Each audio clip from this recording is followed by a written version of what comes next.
How's it going, everyone? Nick from Comic Culture here. It's time for Nick at Night, my weekly non-spoiler comic book review show. Just got done reading all my books. I'm going to go over each and every one of them, pretty non-spoilery, and we're going to get started right now. So I'm going to go ahead and put my grading bar up. Whenever I go over a book, I'm going to put the cover of that book on this grading bar so you know how they all stack up against each other. And we typically start with the big two, and we only have a couple from the big two and only from DC this week, but we're going to get into it anyways. We have that new Harley Quinn Uncovered issue number 1. It's a $5.99 book. I got it because of that homage cover to Crisis on Infinite Earths, that famous Death of Supergirl cover. And so I went ahead and just picked this one up because I'm into Harley. I like this one, and I started flipping through it, and I realized it's actually a collection of covers from Harley Quinn over the last, couple of years. And so I thought it was pretty cool. It's a neat little collected edition almost of just some of her most famous covers. And so I thought that was pretty awesome. They are relatively new. I mean, these covers just came out over the last year or so, if I remember correctly, but it's still a little cool thing to have it collected. And so that's what we got. Now, Harley does make an appearance in here with a couple little pieces of commentary between the pages. There's not like a story or anything, but she kind of pops in and just kind of gives her little 2 cents here and there. So pretty interesting. No story or anything like that. It's a pretty cool thing. If you're a Harley fan, if you like a lot of the variant covers that have come out in the last year or so, I'd check this one out. It's a pretty cool little collected edition. All right, let's move over into another number 1 that came out this past week. One that I was really looking forward to. We have Batman and Spawn, a McFarlane and Capullo collaboration here. This is Batman Spawn number 1. And I love this cover here. It's the glow in the dark cover because all this green lights up. That nectoplasm or whatever the heck it is that Spawn has lights up, and it's pretty awesome. So I went ahead and got that one. There's a bunch of cool covers for this one, but I like this one the best. It's actually stands out and it's really kind of cool. So what's going on in here? So basically, Batman and Spawn share a very tragic origin story, right? We have Al Simmons, who was kind of like this mercenary guy who was betrayed. We have little Bruce Wayne witnessing his parents' murder, but both of those events have transformed him into Spawn and Batman in current times. So there's actually some commonality between their origin stories, and we explore that in here, and they actually have to team up to take on this threat because it's too big for the single one of them. It does very much have that Spawn vibe. It is written by Todd McFarlane, pencils by Greg Capullo, and inked by Todd McFarlane. So you definitely get that Spawn vibe. If you've read Spawn lately, I mean, it looks just like any other Spawn book. It reads like any other Spawn book, but that Greg Capullo art, I like personally. And when you see Todd's ink over it, it's like, yeah, this is like I'm reading another issue of Spawn, but the story's pretty intriguing. It kind of goes deep. There's a lot of weird stuff going on, but I did enjoy the story overall. And again, the art from those two guys is just going to be crazy good. So, if you're worried about that, I wouldn't be at all. So at the end of the day, I think it's a pretty intriguing story. It's kind of going in an interesting direction for sure. I like the team up. I like the banter between them. They both don't really trust each other, and why should they? They're both kind of like demons in their own sense. So I did like that. Again, art was awesome from this creative team. Pretty fun book. Really cool cover. So I would check this one out, especially if you're a Batman fan or a Spawn fan. Yeah, man, you can't really lose. Check this one out. So that's actually it for the big two. We're going to hop over into Boom Studios next with David M. Booher's Specs issue number 2. Interesting enough story in issue number 1, which got me excited about issue number 2. So here it is. So where do we go from here? We basically have these two guys right here. They're kind of best friends. They have a complicated relationship that they're starting to explore a little bit more in this book. Little hints here and there of a relationship starting there. They actually come across kind of like a monkey paw kind of a thing, these specs that will grant a wish if you ask it to.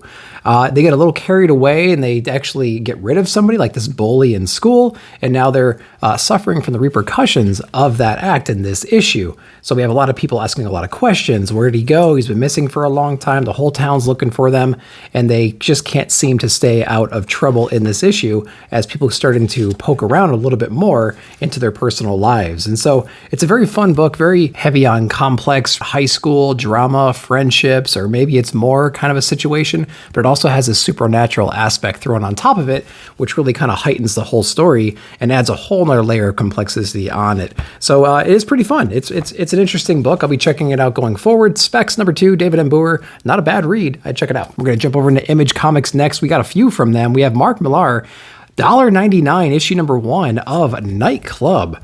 So I didn't actually remember this book at all. I remember I just saw it at the shop.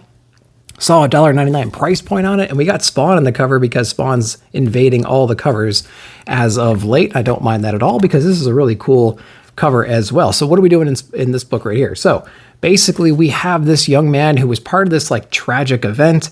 He was trying to show off in his friends. He becomes essentially a vegetable in the hospital.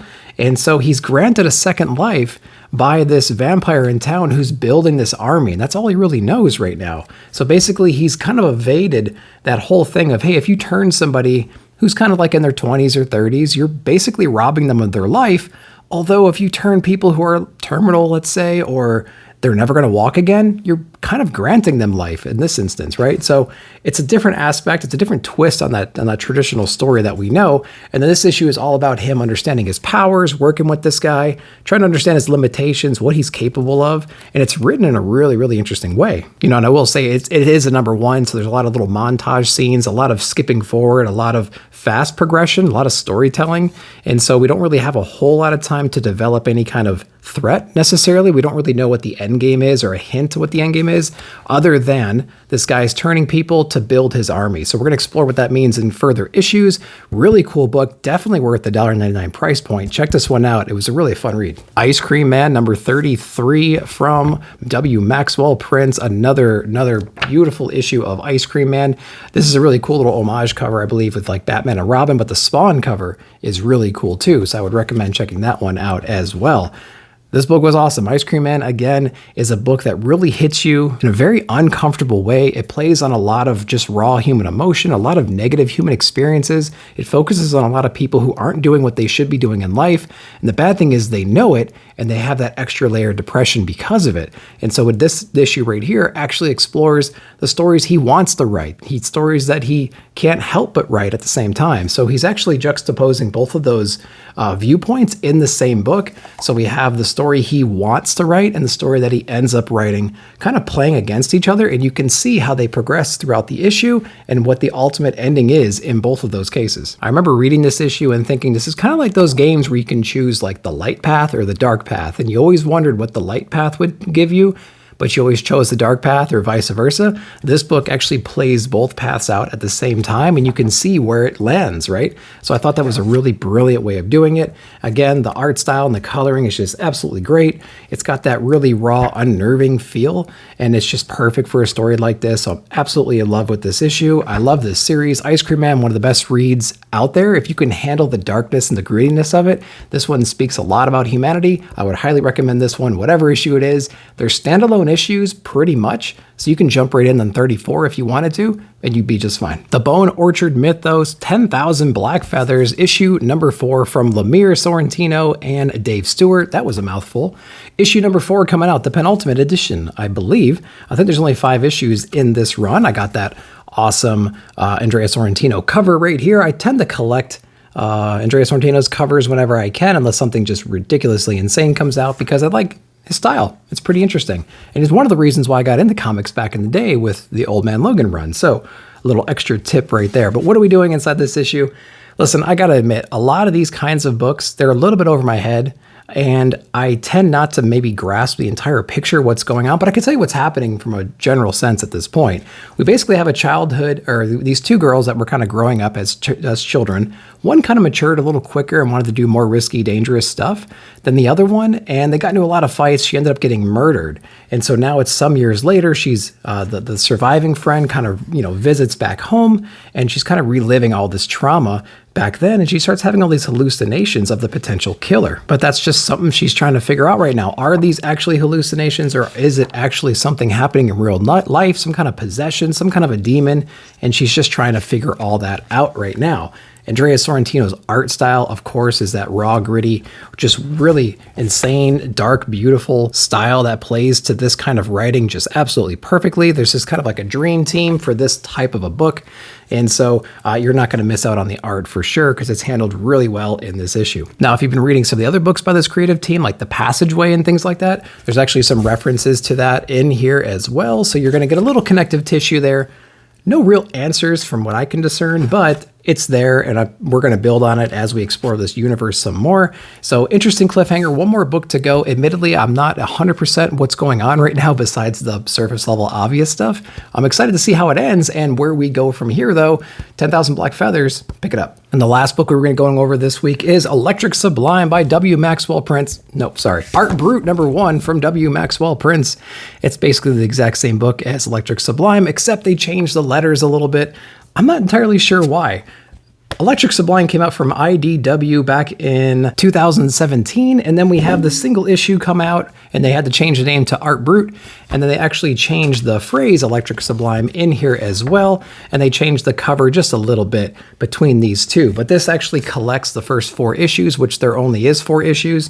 So if I would imagine if Art Brut sells really well and continues to, maybe they'll expand that out if they can, because there's definitely room for expansion in here. So what is Art Brut all about? So basically, we have someone that's vandalizing this really famous art pieces around the world. We have like the Mona Lisa supposedly has been vandalized. We have some very, very high-end stuff that people are messing with, and they don't really understand what's going on there, who could possibly do that. Now we're introduced to a detective who's on the scene, who's resourceful and knows how to handle these kinds of art sabotage crimes, right? And so she actually visits Art Brut inside of this like mental asylum, this like insane asylum almost, and he's doing his own thing, and he introduces her to what they call the Electric Sublime in the historical one, or the world behind the canvas. Now, the world behind the canvas is exactly what you think it is. It's a secret world that's actually inside the paintings themselves, where Art can actually get some more details about these different vandalizing acts and things like that, and he can kind of help the detective